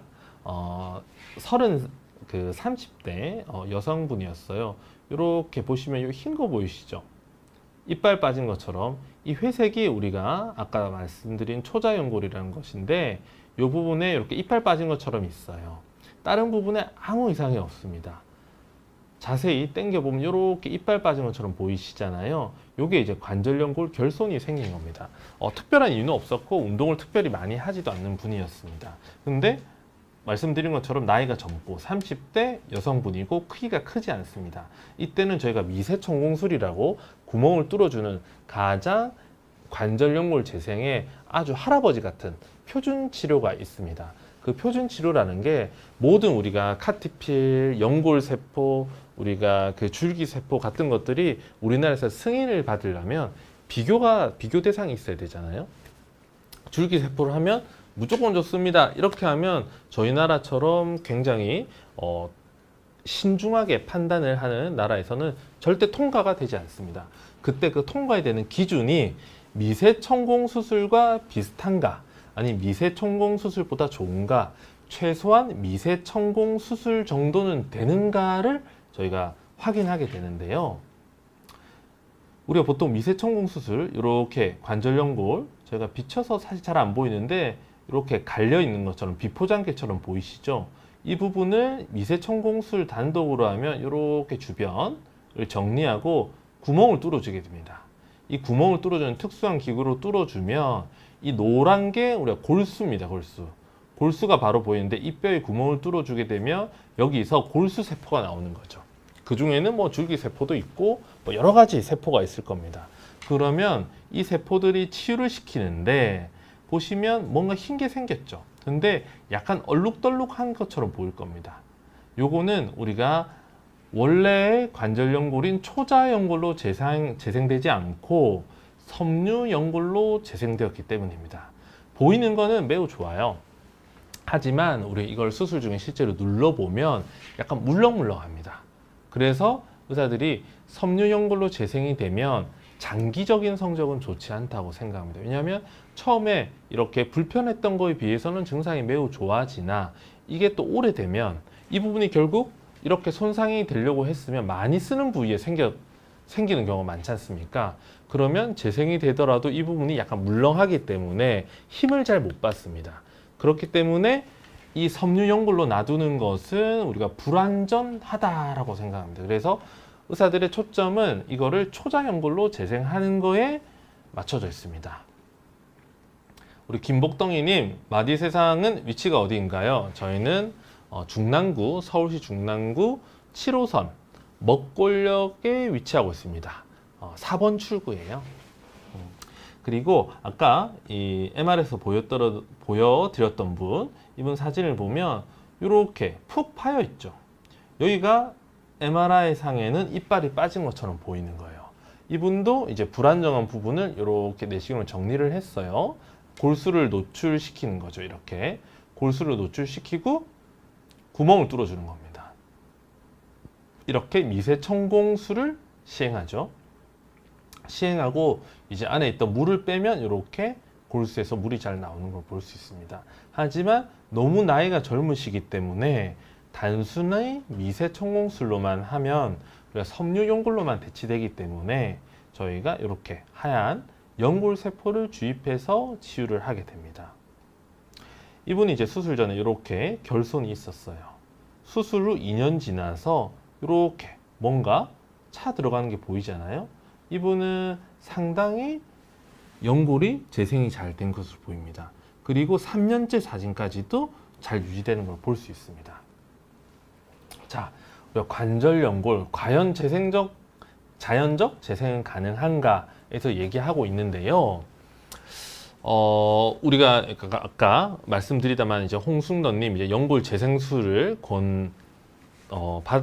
권하셨다 하는데요. 우리가 그 범위가 크지 않다라면 앞에 말씀드린 것처럼 미세천공술이나 이제 연골세포 주입하는 것만으로도 충분히 도움이 됩니다. 하지만 다리의 변형이 심하거나 오자다리가 심하거나 관절연골 손상의 범위가 크다면 저희가 지금부터 말씀드리는 줄기세포, 카티스템 이 가장 대표적이고 우리나라에서 많이 사용하고 아주 안정적인 시스템으로 돌아가는 이 방법을 사실은 생각해 보시면 좋을 것 같습니다. 가을바라님 60대인데 언제 얼만큼 통증이 올 때 연골주사를 맞아야 하나요? 통증은 상대적입니다. 내가 무릎이 좀 아픈데 약 먹을 정도는 아니야. 그러면 사실은 그 약을 먹거나 연골주사를 하는 게 필요가 없습니다. 근데 내가 약을 먹어도 저는 환자분한테 말씀드릴 때 약 먹어도 무릎이 뻑뻑하거나 뭔가 부드럽지 않은 느낌이 있으면 연골주사를 맞는 게 좋다라고 말씀을 드립니다. 근데 우리나라는 그 건강보험이라는 체계가 있어서 연골주사가 이제 급여, 보험이 됩니다. 근데 그 보험에 그 이제 어떤 조건들이 있어요. 그래서 연골주사가 내가 맞고 싶다고 매달 맞잖아요. 그러면 두 달째 맞을 때는 의료보험 적용을 받지 못하는 거죠. 그러면 만 얼마 해서 맞을 거를 이제 4, 5만 원을 주고 맞아야 된단 말이에요. 그래서 우리나라에서는 연골주사를 6개월 간격으로 맞으면은 보험이 되게 돼 있습니다. 그래서 6개월이 지나서 맞으면 좋은데 꼭 6개월이 지나서 무조건 맞아야 되는 건 아닙니다. 내가 연골주사를 맞았는데 증상이 없다면 1년, 2년도 지나도 되고요. 왜냐하면 주사를 맞는 행위 자체가 또 피부를 뚫고 지나가는 게 있기 때문에 피부에 있는 균들이 들어갈 수도 있기 때문에 조심하는 게 좋습니다. 그래서 내가 약을 먹는데도 무릎이 뻑뻑하고 통증이 조절이 안 될 때는 연골주사를 시도해 보는 게 좋을 것 같습니다. 그래서 이 사진을 또 좀 돌아가 볼게요. 그래서 우리가 이분이 70대는 아니십니다. 우리가 50대 이제 중후반 분인데요. 우리가 카티스템이란 거는 내 몸에 있는 줄기세포를 하는 건 아니고 이제 제대혈에서 채취한 거를 컬처, 배양을 하는 겁니다. 그래서 줄기세포 수를 우리가 실험실에서 이렇게 증량을 시키는 거죠. 왜냐하면 똑같은 1cc를 주입하더라도 그 줄기세포의 숫자가 많은 게 우리가 유리하고 그 숫자를 일정하게 하는 게 굉장히 기술적으로 어려운 거거든요. 그래서 저희 병원에서는 무조건 환자분이 원한다고 뭐 줄기세포 이식을 해드리지 않고요. 70세가 넘지 않는 거를 일단 기준으로 합니다. 그냥 70세가 넘으면은 여러 가지 우리가 수술로 인한 기술적인 어려움들, 재생의 한계, 그리고 재활의 어려움들이 있기 때문에 70세가 넘지 않도록 하는 걸 기준으로 하고요. ICRS 그레이드라고 있는데 이게 이제 MRI나 내시경상에 저희가 그레이드를 매기게 됩니다. 제가 저희 병원 유튜브에서도 말씀드렸는데 이 ICRS 그레이드 4가 해당하는 분이 대상이 되게 됩니다. 만약에 2, 3인 분들은 사실은 줄기세포를 권해드리지는 않고 좀 과하다고 생각을 합니다. 그리고 사실 근위경골 절골순과 병행하는 경우가 훨씬 많습니다. 왜냐하면 다리가 O자 변형이 오면서 퇴행성 관절염이 오는 경우가 많기 때문에 단독으로 사용하면 다리에 변형이 교정되지 않기 때문에 통증이나 연골 손상이 재발할 확률이 많습니다.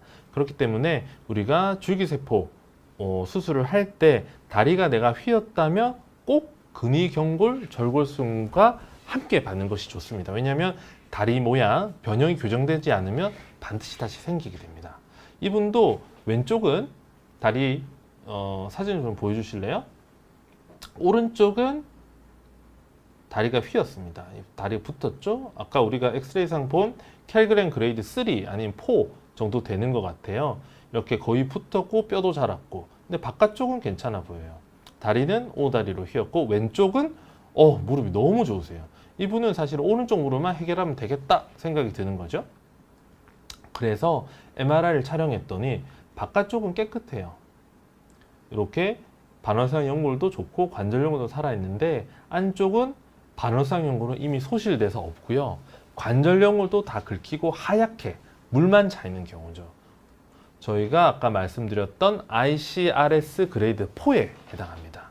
요건 옆으로 찍은 MRI인데 여기 거뭇게 거무튀튀하게 보이는 거 보이잖아요. 이게 MRI상 보이는 퇴행성 관절염에서 볼 수 있는 겁니다. 관절연골이 다 긁히다 보면 뼈끼리 닿잖아요. 아까 엑스레이상 보이는 것처럼. 그러면 뼈의 2차적인 이렇게 색깔 변화가 옵니다. 왜냐하면 체중을 받쳐줘야 될 연골이 없으니까 뼈가 그 힘을 받게 되면서 변화가 오는 거죠. 이 후방 쪽의 연골은 이미 닳아서 이렇게 끼어 있는 형태입니다. 그래서 이게 이분의 관절 사진입니다. 원래 연골은 내시경을 보면 이렇게 깨끗해야 돼요. 하지만 이 분홍색 뼈가 다 노출된 정도의 관절염인 거죠. 여기 이렇게 보이는 MRI가 실제로는 이렇게 보인다는 거죠. 요거는 위에 있는 대퇴골, 아까 보여드렸던 요 윗부분을 말씀드리는 겁니다. 그리고 다시 돌아가면 그 아래 경골을 보면 제가 여기 반월상 연골 결손이 됐다 했잖아요. 반월상 연골이 원래는 이렇게 있어야 됩니다. 위아래 대퇴골, 경골, 반월상 연골 있어야 되는데 지금 보면 뼈만 노출돼 있죠. 여기 살짝 하얀 거 보이지 않습니까? 요거는 연골, 관절 연골 여기 있는 게 살짝 남아 있는 거고요. 하고 반월상 연골은 뭐 MR상이 조금 보였지만 거의 없죠. 그러니까 이분은 다리는 휘어 있고 한쪽으로 치우쳐서 얼마나 뼈하고 뼈가 부딪히면서 아프셨겠습니까? 그래서 위에 뼈에 구멍을 뚫어주고 밑에도 라운드하게 자극을 해주게 됩니다. 이것의 목적은 줄기세포를 이식하기 위해서 자리를 잡는 부분을 먼저 정해주는 데 있습니다. 그리고 이렇게 이 부분에 이런 꼬들꼬들한 우리가 카티스템이란 줄기세포를 이식해 주는 거죠. 근데 이게 젤리 같이 생겼거든요. 근데 이 젤리가 이렇게 주입해 주는 순간 딱딱해지지는 않습니다. 약간 몰랑몰랑한 젤리 타입이기 때문에 이때 바로 체중을 실어버리면 우리가 제대로 생착이 되지 않지 않습니까? 그래서 이렇게 근위경골 절골술을 통해서 다리 모양을 바로 잡아주게 됩니다. 그래서 그러면 아까처럼 체중이 휘었던 이런 다리가 바깥쪽으로 체중이 내려갈 수 있게 모양이 좋아지게 됩니다. 그러면 안쪽은 예전처럼 통증을 느끼지 않고 재생이 잘 이루어지게 되고 MRI상 좋았던 바깥쪽으로만 체중을 내려가기 때문에 일상생활에 큰 불편함이 없이 지내게 됩니다. 그리고 이분이 이제 1년 뒤에 금속판을 빼면서 내시경을 확인하러 왔어요. 이랬던 관절이 이렇게 줄기세포로 잘 재생이 된 걸 알 수 있습니다. 물론 이거를 우리가 아까 말씀드렸던 그냥 자연적으로 우리가 미세천공술로만 했을 때 생기는 섬유연골인지 초자연골인지는 이거를 떼봐야 합니다. 그런데 우리가 이거는 현재 살아있는 사람의 다리잖아요. 그래서 이거를 떼서 검사를 우리가 실험을 위해서는 하겠지만 임상적으로는 하지 않습니다. 그리고 근위경골, 여기도 줄기세포가 풍성하게 잘 자란 걸 볼 수 있습니다. 이분은 우리가 줄기세포 그 카티스템은 한 통을 쓰냐, 두 병을 쓰냐, 뭐 원바이알이냐, 투바이알을 쓰냐 이렇게 하는데 두 바이알을 썼습니다. 왜냐면 너무 넓어가지고 우리가 좀 좁을 경우에 원바이알로 할 수 있는데 이렇게 넓은 경우에는 두 개를 쓰면 이렇게 풍성하게 줄기세포가 재생될 수 있습니다. 아까 비용에 대해서 잠깐 누가 얘기를 하시던데요. 사실은 줄기세포는 비용이 비싼 것 같습니다. 만약 제 무릎에 한다 해도 부담이 됩니다. 근데 이제 카티라이프는 병원마다 차이가 있겠지만 우리가 이제 그 자가 늑연골을 일단 채취하는 수술을 한번 해야 돼요. 그리고 그걸 배양해서 2차적으로 수술을 하게 되는데 장점은 이제 본인의 늑연골을 채취한다는 데 있겠고 하지만 단점은 이제 비용이 카티스템보다 좀 더 비싸고 그리고 2차적인 수술을 해야 된다는 단점이 있을 것 같습니다. 카티라이프는 이제 2019년 4월 14일 이제 한국 그 KDFDA라고 제가 식약청 통과를 했는데 이건 조금 더 범위가 넓어요. ICRS 그레이드 3부터 가능하고 범위는 비슷합니다. 넓기. 그리고 자가 줄기세포는 저희가 비맥이라고 있는데 이거는 자가 복부의 지방세포와 골수 저희가 이제 그 골수 이식할 때 쓰는 것처럼 이렇게 빼서 하는 건데요. 요거는 이제 장점은 비용이 더 저렴해지죠. 왜냐면 회사에서 만드는 게 아니고 자기 걸 쓰기 때문에. 하지만 가장 단점은 이거를 빼서 이 안에 줄기세포가 얼마가 있는지 정확하게 알 수가 없습니다. 정확하게 알 수가 없기 때문에 실제로 줄기세포가 많이 들어갔는지 아니면 그냥 우리가 뭐 남아있는 세포만 들어가는지 확인을 할 수가 없기 때문에 너무 맹신하시는 경우가 많거든요. 그래서 그거에 대해서는 저희 가격이 싸다고 좋은 건 아니다 라는 거에 대해서 좀 아셨으면 좋겠고 그 담당하신 선생님께 나 이렇게 들었는데 이게 맞나요? 라고 사실 되물어 보시면 조금 더 자세하게 설명을 해 주실 수 있을 것 같습니다. 그래서 비맥은 자기 거를 쓰기는 하지만 그 세포의 개수가 일정하지 않는 단점이 있다라는 걸 아시면 좋겠습니다. 자, 답을 조금 그 질문에 답을 좀 드리고 넘어갈게요. 미리미네님, 2년 전 엄마가 반원상연골 수술을 하셨습니다. 갑자기 의사 나와서 열고보내 생각보다 많이 쪄 있다고 그랬습니다. 저를 본인만 할 수 있다는데 엄마는 생각이 없습니다. 귀도 어두우셔서 말도 잘 못 알아들으시고 우리가 하자고 했더니 또 인공관절도 여기서 했는데 미리미네님 어머님께서 반원상연골 수술판을 하자고 했는데 생각보다 심해서 인공관절을 하셨다는 얘기인가요? 조금 더 정확하게 말씀을 드리면 제가 답을 드릴게요. 그리고 가을바람님 아까 답을 드렸던 것 같고요. 선생님 연골주사 성분이 스테로이드인가요? 아닙니다. 연골주사는 우리가 히알루로닉 애시드라는 성분인데 상품명이 뭐 히알로도 있고 히루안도 있고 이름이 다른 겁니다. 우리가 뭐 똑같은 소보로빵을 사도 우리가 뭐뭐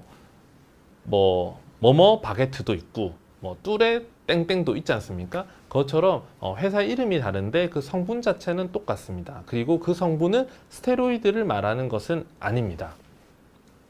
누구나 주사 효과가 있습니까? 아닙니다. 누구나 주사를 맞으시면 안 되고 약물 치료나 다른 거에 반응이 없고 무릎이 뻑뻑하거나 한 분들이 효과가 있는 거고요.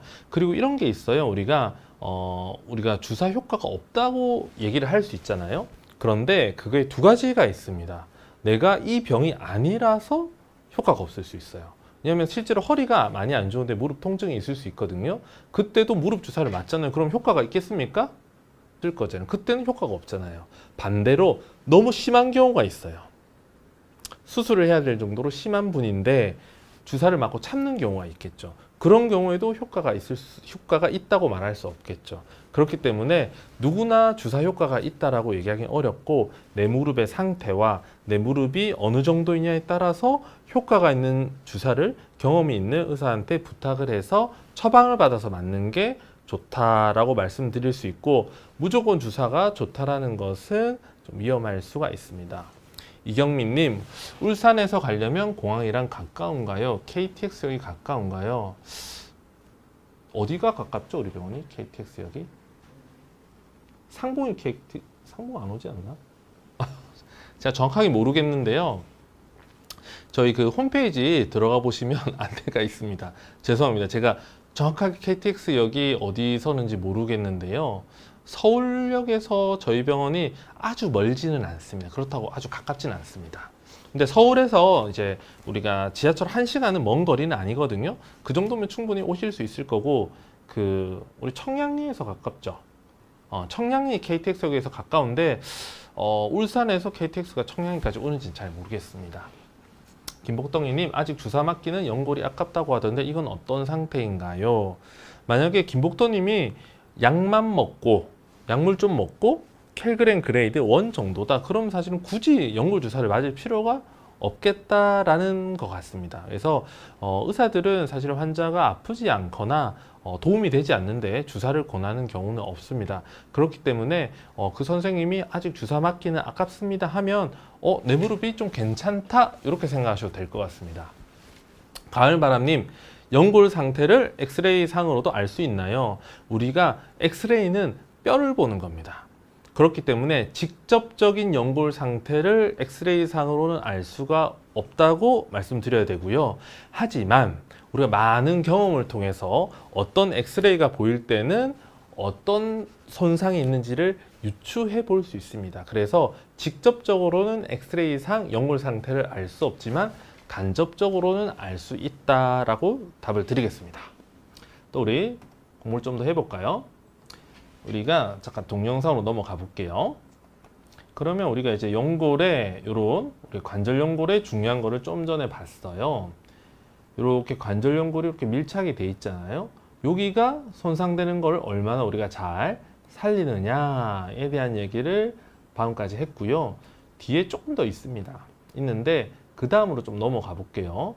우리가 이제 무릎은 연골만 있는 게 아니고 이렇게 내측 측부인대, 외측 측부인대가 있고 그 다음에는 여러분들 잘 아시는 십자인대가 있어요. 십자인대는 무릎 안에 이렇게 X자 모양을 하고 있어서 십자라고 하는데 앞에 있는 게 전방 십자인대, 뒤쪽에 있는 게 방금 보였던 후방 십자인대예요. 이것이 없으면 그림과 같이 무릎이 이렇게 움직이는 거죠. 이러면 연골 손상이 빨리 오게 되겠죠. 후방 십자인대는 뒤로 밀리는 걸 막아주고 전방 십자인대는 무릎이 앞으로 흔들리는 걸 막아줍니다.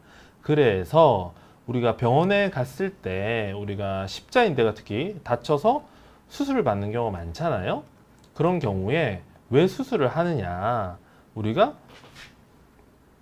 전방 십자인대 경우에 파열이 되는데 제대로 치료를 받지 않으면 무릎이 흔들리게 됩니다. 특히 급성으로 파열이 되는 경우, 그래서 젊고 운동을 좋아하는 경우는 저희가 수술적 치료를 하게 되고요. 부분 파열인 경우에는 수술을 하지 않습니다. 하지만 다발성 인대 파열이 있으면 빨리 수술을 해줘야 되겠죠. 반대로 만성으로 오는 경우도 굉장히 많이 있습니다. 생각보다. 특히 만성인 경우에는 내가 십자인대가 다쳤는데 얼마나 내가 좋아졌는지 모르고 그냥 쓰게 됩니다. 왜냐하면 십자인대가 다치더라도 피가 좀 차고 피가 흡수되면 무릎을 쓸만 하거든요. 특히 운동을 많이 하지 않으면 모르는 경우가 많아요. 아니면 운동을 너무 많이 해서 근육이 좋으면 티가 안 나거든요. 그럴 때 무릎이 조금씩 흔들리는 거죠. 그러면 2차적으로 반월상 연골, 특히 안쪽에 있는 연골의 후방부가 파열이 되면서 연골이 움직입니다. 연골이 움직이면 무릎이 탁 정상적으로 움직여지는 게 아니고 탁 걸려서 오게 됩니다. 그래서 병원에 와서 무릎이 움직이다 탁 걸리는 느낌이 들어요 라고 오게 됩니다. 그런 경우에는 저희가 만성으로 진단을 하게 됩니다. 그걸 보면 여기가 원래 십자인대가 이렇게 있어야 됩니다. 있어야 되는데 이게 우리가 수술할 때 쓰는 지시봉으로 살짝 당긴 거거든요. 근데 이게 피 보이시죠? 여기가 연골이 이렇게 그 십자인대가 여기 붙어 있어야 되는데 이렇게 딸려 내려오는 겁니다. 이분은 이제 착지하면서 무릎이 뒤로 꺾이기만 했는데 사실 잘 걸어 들어오셨어요. 근데 무릎에 느낌이 뭔가 이상하시다 하더라고요. 우리가 MRI를 찍어 보니까 이렇게 파열이 됐어요. 그래서 수술방에서 확인을 하니까 이렇게 흔들거리고 터져 있는 게 보이는 거죠. 이거는 절대 다시 붙지 않아요. 이거를 괜찮다고 그냥 두면은 이제 만성 파열로 넘어가게 되는 거죠. 그래서 이분은 이제 전방 십자인대 재건수를 이렇게 해주게 되었습니다. 이러면 이분은 금방 회복합니다. 왜냐하면 연골에 손상은 없고 십자인대만 문제가 있기 때문에 재건수를 해주면 본인 생활 거의 불편하지 않고 운동하는데도 큰 문제가 없게 됩니다. 하지만 이제 우리가 만성으로 넘어가는 것은 단순히 우리가 파열이 된 시기가 지난 건데 우리가 전방 십자인대를 해주는 게 운동을 하고 이런 것도 중요하지만 오늘의 주제가 인공관절과 거리두기지 않습니까? 십자인대가 좋지 않으면 만성적으로 아까 동영상처럼 무릎이 덜거덕거리면서 퇴행성 관절염이 오게 됩니다. 그렇기 때문에 만성은 더 우리가 잘 봐야 됩니다. 아까 그거는 피가 찬 것처럼 움직였지 않습니까? 근데 요거는 지시봉으로 움직이니까 덜렁거리죠. 원래 이렇게 딱딱하게 안 움직여야 됩니다.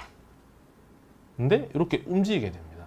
그래서 사진을 찍어 보니까 이분은 이렇게 십자인대 자리에 잔유물들, 그러니까 십자인대가 파열되고 나서 남은 부분 조직들만 보이는 거죠. 이렇게 동영상으로 보면 이렇게 막 움직여요. 느낌이 종이장 같습니다. 종이장 같은 경우 원래는 딱딱하게 잡아줘야 되는데 그래서 이분은 이렇게 저희가 십자인대 재건수를 했습니다.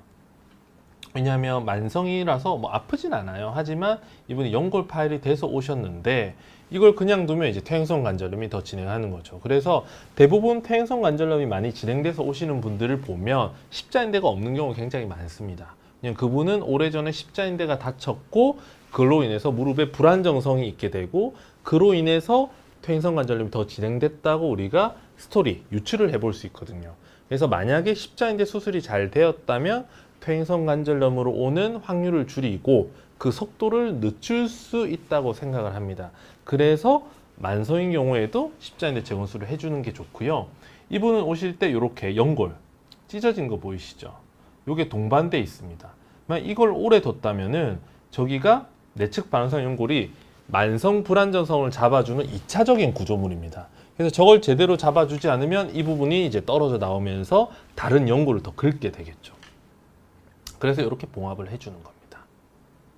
이렇게 재건술과 함께 같이 해주게 됐고요.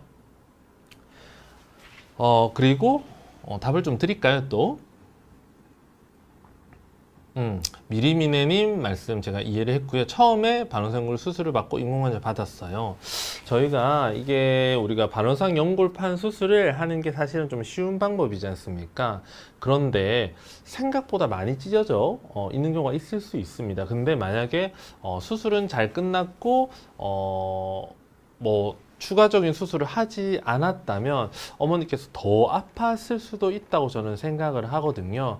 그래서 수술해 주신 선생님께서 저는 굉장히 솔직하게 어머님께 말씀을 드린 것 같습니다.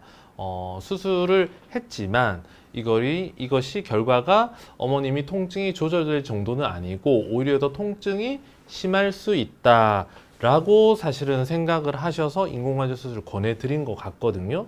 그래서 저희도 간혹 보면 이제 다른 병원에서 연골 수술을 받았는데 통증이 조절되지 않아서 오시는 분들이 인공관절 수술을 다시 받는 경우가 실제로 있기는 합니다. 그래서 저는 선생님이 오히려 더 솔직하게 말씀을 해주신 것 같다라는 느낌은 듭니다. 안나 JJ님, 냉찜질, 온찜질이 무릎 영양제보다 더 효과가 있나요? 무릎 관절을 위해서 집에서 할 수 있는 게 별로 없는 것 같아요. 글쎄요. 무릎 영양제보다 더 효과가 있는지는 사실은 잘 모르겠습니다. 요거는 개인의 차가 있으니까 이제 맞춰서 하시는 게 좋을 것 같고요. 어떤 분들은 냉찜질이 더 좋아 이런 분들 계시고, 어떤 분들은 관절 보조제나 이런 것들이 더 좋아 이런 분들이 있습니다. 그리고 사실은 무릎 관절 보조제에 대해서는 사실은 지금 말씀드리기엔 시간이 너무 부족하고 다음에 한번 저희가 따로 말씀드리도록 하겠습니다. 무릎 관절을 위해서는 집에서 할 수 있는 건 사실 별로 없을 수 있고요. 집에서 할 수 있는 건 딱 두 가지. 가장 쉬운 게 스테퍼, 우리가 밟는 거랑 그 다음에 실내 자전거가 매우 좋습니다. 오늘 아마 그까지 말씀드리기 좀 어려울 것 같고요. 저는 후방 십자인대까지만 말씀을 드리고 오늘 라이브는 끝내야 될 것 같습니다. 사실 아까 앞에 전방 십자인대 말씀드렸잖아요. 후방 십자인대는 저희가 훨씬 환자가 적어요. 그러니까 후방 십자인대는 훨씬 더 구조물이 크고 다칠 수 있는 기회가 적습니다. 그러니까 잘 안 다친다는 거죠. 그래서 급성인 경우에 대부분 수술을 하지 않고요. 저희가 기부스를 잘하고 보조기를 차면은 치료를 받을 수 있습니다. 이 내용도 저희 병원 이제 유튜브에 잘 제가 정리를 해놨습니다. 하지만 급성의 경우 다발성 인대 손상이 있으면 수술을 해주는 게 좋습니다. 왜냐하면 후방 십자인대에 단도구 파열이 됐을 경우에 괜찮지만 여러 인대가 다쳤을 경우에는 무릎이 흔들리게 됩니다. 그렇기 때문에 수술적 치료를 해주는 게 좋고요. 간혹 가다가 후방 십자인대는 전방 십자인대만큼 다쳐도 증상이 없는 경우가 많습니다. 피가 덜 차는 경우도 많고, 전방 십자인대는 다칠 때 뚝 하는 소리가 나는 경우도 많지만 후방 십자인대는 그냥 묵직한 느낌으로 오는 경우가 있습니다. 그렇기 때문에 우리가 모르고 한두 달 그냥 지내버리고 오는 경우가 생각보다 많습니다. 그러면 사실은 초반에 보존적 치료를 잘 못했기 때문에 어쩔 수 없이 재건수를 해야 되는 경우가 있고요. 그리고 지속적으로 불안정성, 이거는 우리가 일반적으로 비수술적 치료를 해서 기부스에서 치료를 하는데 그럼에도 불구하고 불안정성이 있는 경우가 있을 수 있어요. 그때는 수술적 치료 하시는 게 좋습니다. 지금 보시면 이게 우리가 그 축구 선수 사진인데요. 이분이 이렇게 후방 십자인대를 다쳤어요. 근데 사실은 이걸 제대로 인지를 못했던 것 같아요. 그래서 한두 달 지나서 저희 병원에 왔는데 무릎이 뭔가 이상하다고 환자가 왔어요. 뭔가 이상하대요. 그래서 다리를 만져보니까 후방 십자인대가 파열돼서 흔들거리는 것 같은 느낌 진찰상 들었어요. 그래서 너무 이상해서 다시 찍어봤더니 뒤쪽이 치유가 되지 않고 벌어지는 우리가 사진이 보였어요. 여기서 보면 초반에 다쳤을 때는 이렇게 보이지만 여기가 서로 붙지 않고 선이 보이죠. 이게 서로 연결이 이어지지 않고 이완되고 있는 사진입니다. 그래서 우리가 수술방에서 이런 경우에 마취를 해서 다리를 만져봅니다. 그러면 지금 보시다시피 덜렁덜렁 거리죠. 마취가 돼서 힘이 빠지니까 무릎이 뒤로 흔들리는 걸 볼 수 있습니다. 다시 보시면 이렇게. 이런 경우에는 우리가 이미 좋은 비수술적 치료 시기를 놓쳤기 때문에 보조기나 비수술적 치료로는 치료가 어렵다 저희가 생각을 합니다. 그래서 우리가 내시경을 봤더니 이렇게 서로 인대가 떨어져 있는 게 보입니다. 그래서 이렇게 후방 십자인대 재건수를 시행하였습니다. 후방 십자인대는 우리 전방 십자인대보다 더욱더 무릎의 축을 이렇게 잡고 있기 때문에 더 흔들릴 수 있고, 특히 이게 무릎이 뒤쪽으로 빠지게 되면 앞쪽에 있는 우리가 그 대퇴 슬개 관절에 관절염도 올 수 있습니다. 그렇기 때문에 후방 십자인대 파열이 되면은 관절염이 올 수 있는 확률이 더 높아집니다. 하지만 후방 십자인대 파열은 흔하지 않습니다. 그래서 후방 십자인대 파열은 우리가 뭐 진단되는 경우 많지는 않지만 우리가 이 처음에는 수술적 치료를 잘 하지 않지만 다른 인대가 손상되거나 아니면 초반에 인지를 하지 못한 경우, 하지만 인지하지 못했던 경우, 그리고 비수술적 치료를 했는데 그래도 흔들릴 경우에는 수술을 해서 최대한 퇴행성 관절염으로 가는 속도를 늦춰야겠다라고 말씀을 드립니다. 오늘 이까지 말씀을 드려야 될 것 같고요. 제가 다음에 또 기회가 되면 비욘디 채널에 나오거나 아니면 저희 병원 유튜브를 통하여 나머지 부분을 좀 말씀드리도록 하겠습니다. 제가 질문에 답을 최대한 잘 드리려고 했는데 시간이 부족하거나 아니면 자료가 부족해서 답을 좀 드리지 못한 점 너그러이 양해해 주시기를 바라고요.